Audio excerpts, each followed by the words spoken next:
48 Laws of Power, Chapter 39. Stir up waters to catch fish. Anger and emotion are strategically counterproductive. You must always stay calm and objective. But if you can make your enemies angry while staying calm yourself, you gain a deceived advantage.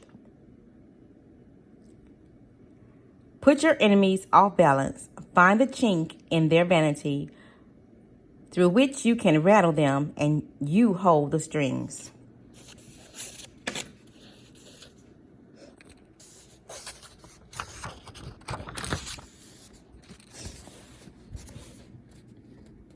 In January of 1809, an agitated and anxious Napoleon hurried back to Paris from his Spanish wars.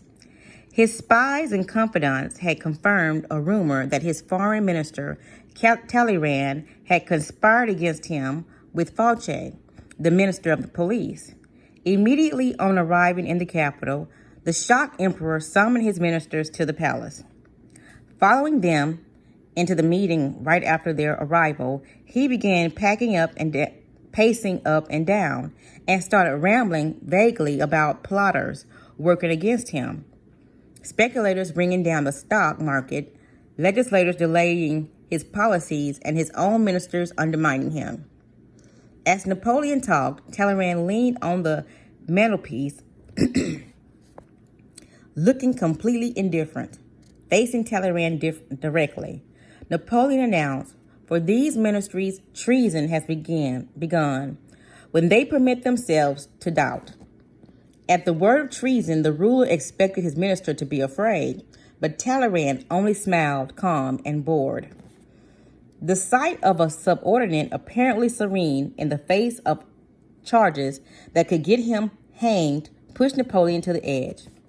There were ministers, he said, who wanted him dead, and he took a step closer to Talleyrand, who stared back at him unfazed. Finally, Napoleon exploded. "You are a coward," he screamed in Talleyrand's face, "a man of no faith. Nothing is sacred to you. You would sell your own father. I have showered you with riches, and yet there is nothing you would not do to hurt me." The other ministers looked at each other in disbelief. They had never seen this fearless general, the conqueror of most of Europe, so unhinged. "You desire to be broken like glass," Napoleon continued, stamping. "I have the power to do it, but I have too much contempt for you to bother. Why didn't I have you hang from the gates of the Tuileries? But there's still time for that." Yelling, almost out of breath, his face red, his eyes bulging, he went on. "You, by the way, are nothing but shit in a silk stocking.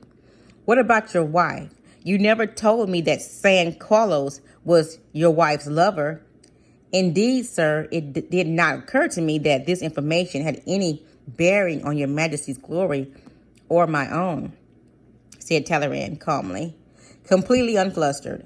After a few more insults, Napoleon walked away. Talleyrand slowly crossed the room, moving with his characteristic limp as an attendant helped him with his cloak. He turned to his fellow ministers, all afraid they would never see him again, and said, "What a pity, gentlemen, that so great a man should have such a bad manners." Despite his anger, Napoleon did not arrest his foreign minister. He merely relieved him of his duties and banished him from the court, believing that for this man humiliation would be punishment enough. He did not realize that word had quickly spread of his tirade, of how the emperor had completely lost control of himself, and how Talleyrand had especially humiliated him by maintaining his composure and dignity. A page had been turned. For the first time, people had seen the great emperor lose his cool under fire. A feeling spread that he was on the way down. As Talleyrand later said, "This is the beginning of the end." That was indeed the beginning of the end. Waterloo was still 6 years ahead, but Napoleon was on a slow descent to defeat. crystallizing in 1812 with his disastrous invasion of Russia. Talleyrand was the first to see the sign of his decline, especially in the irrational war with Spain. Sometime in 1808, the minister decided that for the future peace of Europe, Napoleon had to go, and so he conspired with Fouché. It is possible that conspiracy was never anything more than a ploy, a device to push Napoleon over the edge. For it is hard to believe that two of the most practical men in history would only go halfway in their plotting. They may have been only stirring up the waters, trying to guide Napoleon into a misstep. And indeed, what they got was the tantrum that laid out his loss of control for all to see. In fact, Napoleon's soon famous blow-up that afternoon had a profoundly negative effect on his public image. This is the problem with the angry response. At first, it may strike fear and terror, but only in some. And as the days pass and the storm clears and other responses emerge, embarrassment and uneasiness about the shouter's capacity for going out of control and resentment of what has been said. Losing your temper, you always make unfair and exaggerated accusations. A few such tirades, and people are counting the days until you are gone. In the face of a conspiracy against him, a conspiracy between two most important ministers, Napoleon clearly had a right to feel angry and anxious. But by responding so angrily and so publicly, he demonstrated his frustration. To show your frustration is to show that you have lost your power to shape events. It is helpless action of the child who resorts to hysterical fits to get his way.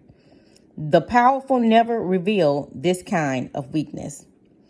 There were a number of things Napoleon could have done in this situation.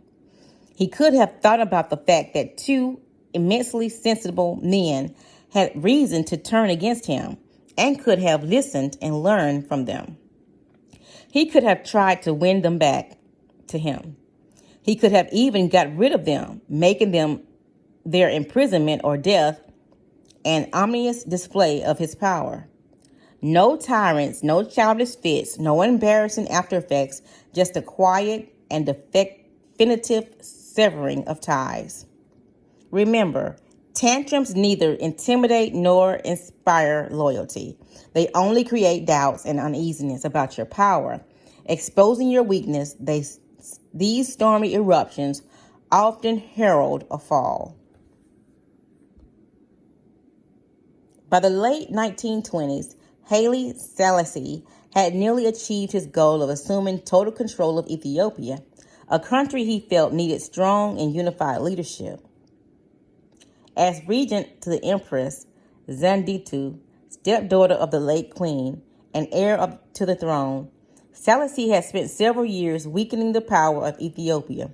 Various warlords, now only one real obstacle stood.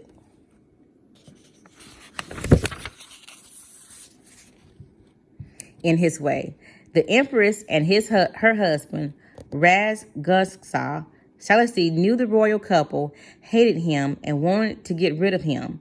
So to cut short their plotting, he made Gaza the governor of the northern province of Bejimeter, forcing him to leave the capital where the empress lived.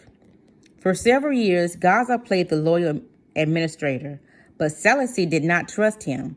He knew that Gaza and the emperor were plotting revenge. As time passed and Gaza made no move, the chances of a plot only increased. Selassie knew what he had to do: drive Gaza out and get under his skin and push him into action before he was ready. For several years, a northern tribe, the Azebu Galas, had been in virtual rebellion against the throne, robbing and pillaging local villages and refusing to pay taxes. Selassie had done nothing to stop them, letting them grow stronger. Finally, in 1929, he ordered Ras Gaza to lead an army against these disobedient tribesmen. Gaza agreed, but inwardly he seethed. He had no grudge against the Azubu Gallas, and the demand that he fight them hurt his pride. He would only disobey the order, but as he worked to put together an army, he began to spread an ugly rumor that Selassie was in cahoots with the Pope and planned to convert the country to Roman Catholicism and make it a colony of Italy. Gusta's army swelled, and some of the tribes from which the soldiers came secretly agreed to fight Selassie. In March of 1930, an enormous force of 35,000 men, began to march, not on Azubu Gallas, but south toward the capital of Odysseus, Ababa. Made confident by his growing strength, Gusa now openly led a holy war to depose Selassie and put the country back into the hands of the true Christians. He did not see the trap that had been laid for him, but before Selassie had ordered Gusa to fight Azebus Galassa, he had secured the support of the Ethiopian church, and before the revolt got underway, he had bribed several of Gusa's key allies not to show up for the battle. As the rebel army marched south, airplanes flew overhead, dropping leaflets announcing that the highest church officials had recognized Selassie as a true Christian leader of Ethiopia, and that they excommunicated Gusa for fomenting a civil war. These leaflets severely blunted the emotions behind the Holy Crusade, and as battle loomed and the support of Gusa's allies had promised him failed to show up, soldiers began to flee or defeat.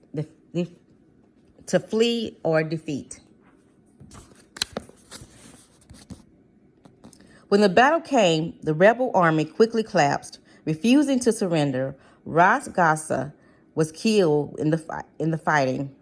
The empress, distraught over her husband's death, died a few days later. On April 30th, Selassie issued a formal proclamation announcing his new title, Emperor of Ethiopia. Haile Selassie always saw several moves ahead.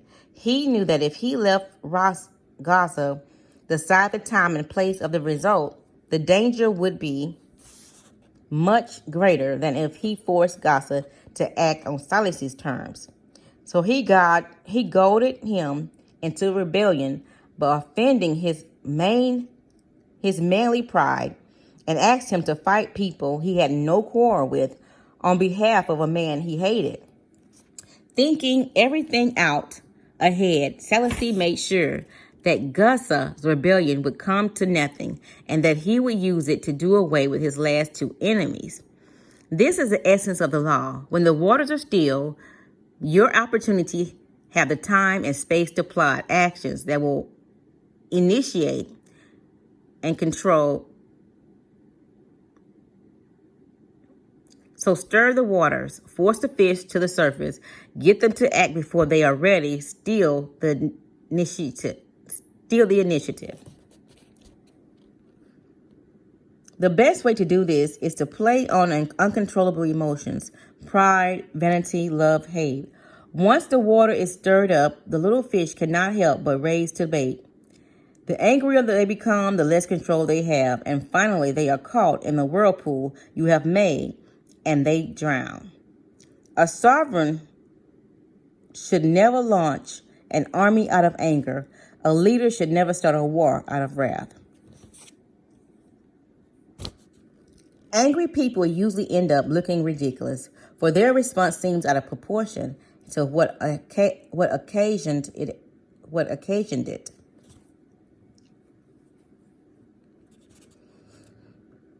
They have taken things too seriously, exaggerating the hurt or insult that had been done to them. They are so sensitive to slight that it becomes comical how much they take personally. More comical still is their belief that their outbursts signify power. The truth is the opposite. Petulance is not power. It is a sign of helplessness. People may temporarily be cowed by your tantrums, but in the end, they lose respect for you. They also realize they can easily undermine a person with so little self-control. The answer, however, is not to to repress our anger or emotions responses. For repression drains us of energy and pushes us into strange behavior. Instead, we have to change our perspective. We have to realize that nothing in the social realm and in the game of power is personal. Everyone is caught up in a chain of events that long precedes the present moment. Our anger often stems from problems in our childhood, from the problems of our parents, which stem from their own childhood, on and on. Our anger also has roots in the many interactions with others, the accumulation, disappointments, and headaches that we have suffered. An individual will often appear as the instigator of an anger, but it is much more complicated, goes far beyond that the individual did to us. If a person explodes with anger at you, and it seems out of proportion to what you did to them, you must remind yourself that this is not exclusively directed at you. Do not be so vain. The cause is much larger, goes way back in time, involved dozens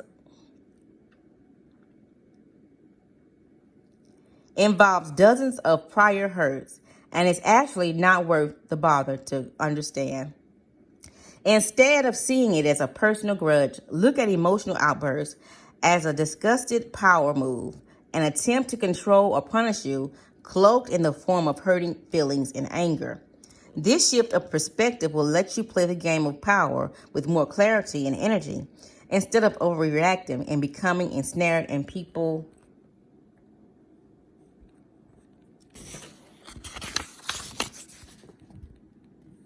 emotion. You will turn their loss of control to your advantage. You keep your head while they are losing theirs. During an important battle of the War of the Three Kings in the 3rd century AD, advisors to the commanders Tasso discovered documents showing that certain of his generals had conspired with the army and urged him to arrest and execute them. Instead, he ordered the documents burned and the matter forgotten. At this critical moment in the battle, to get upset or demand justice would have reverberated against him. An angry action would have called attention to the general's disloyalty, which would have harmed the troops' morale. Justice could wait. He would deal with the generals in time. Tasso kept his head and made the right decision. Compare this to Napoleon's response to Talleyrand. Instead of taking the conspiracy personally, the emperor should have played the game like Tasso, carefully weighed out the consequences of any action he took. The more powerful response in the end would have been to ignore the Talleyrand, or to bring the minister graciously back into his side and punish him later. Anger only cuts off options, and the powerful cannot thrive without options. Once you train yourself to not take matters personally and to control your emotions and responses, you have placed yourself in a position of tremendous power. Now you can play the emotional responses of other people, stir the insecure into action by impugning their manhood, or by dangling the prospect of an easy victory before their faces. Do a Houdini. When challenged by the less successful escape artist Clapini, reveal an apparent weakness. Houdini let Clapini steal the combination for a pair of cuffs to lure his opponent into action. Then he beat him with ease. With the arrogant too, you can appear weaker than you are, taunting them into a rash action. San Pen, commander of armies of Qi and loyal disciple of Sun Tzu, once led his troops against the armies of Wei, which outnumbered him 2-1. Let us light 100,000 fires with our army enters we, suggested Sun Pen. 50,000 on the next day and only 30,000 on the third day. On the third day, the Wee general explained, I knew the men of Chi were cowards, and after only 3 days more, half of them had deserted. So leaving behind his slow-moving heavy infantry, the general decided to seize the moment and move quickly on the Chi's camp with a lightly armed force. Sun Pen's troop retreated, luring Wee's army into a narrow pass, where they ambushed and destroyed them. With the Wee general dead and his forces decimated, Sun Pen now easily defeated the rest of his army. In the face of a hot-headed enemy, finally, an excellent response is no response. Follow the Talleyrand tactic. Nothing is as infuriating as a man who keeps his cool while others are losing their control. If it will work to advantage to unsettled people, affect the aristocratic board pose. Neither mocking nor triumphant, but simply indifferent. This will light their fuse.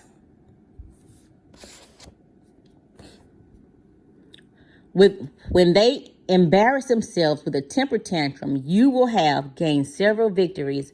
One of these, that is in the face of their childishness, you have maintained your dignity and composure. The pond of fish. The waters are clear and calm, and the fish are well below the surface. Stir up the waters, and they emerge. Stir it some more, and they angry, raising to the surface, biting whatever comes near, including a fish bait hook.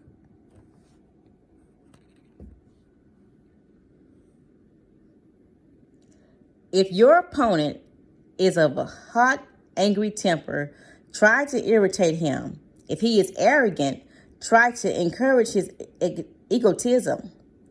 One who is skilled at making the enemy move does so by creating a situation according to which the enemy will act. He entices the enemy with something he is certain to take. He keeps the enemy on the move, and by holding out bait, and then attacks him with picked troops. When playing with people's emotions, you have to be careful. Study the enemy before. Some fish are the best left at the bottom of the pond. Some fish are best left at the bottom of the pond. The leaders of the city of Tyre, capital of ancient Phoenicia, felt confident that they could withstand Alexander the Great, who had conquered the Orient but had not attacked their city, which stood well protected on the water. They sent ambassadors to Alexander, saying that although they would recognize him as emperor, they would not allow him or his forces to enter Tyre. This, of course, enrages him, and he immediately mounted a siege. For 4 months, the city withstood him, and finally he decided that the struggle was not worth it, and that he would come to terms with the Tyrants. But they, feeling that they had already baited Alexander and gotten away with it, and confident that they could withstand him, refused to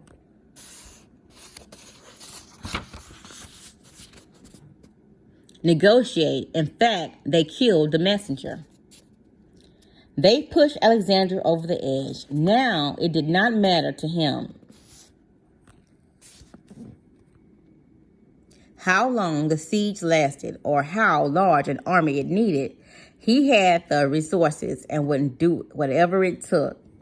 He mounted his assault to strenuously. He remounted his assault so strenuously that he captured Tyre within days, burned it to the ground, and sold its people into slavery. You can bait the powerful and get them to commit and divide their forces as Sun Pen did, but test the waters first. Find the gap in their strength. If there is no gap, if they are impossibly strong, you have nothing to gain and everything to lose by provoking them. Choose carefully whom you bait and never stir up the sharks. Finally, there are times when a well-timed burst of anger can do you good, but your anger must be manufactured under your control. Then you can determine exactly how and onto whom it will fall.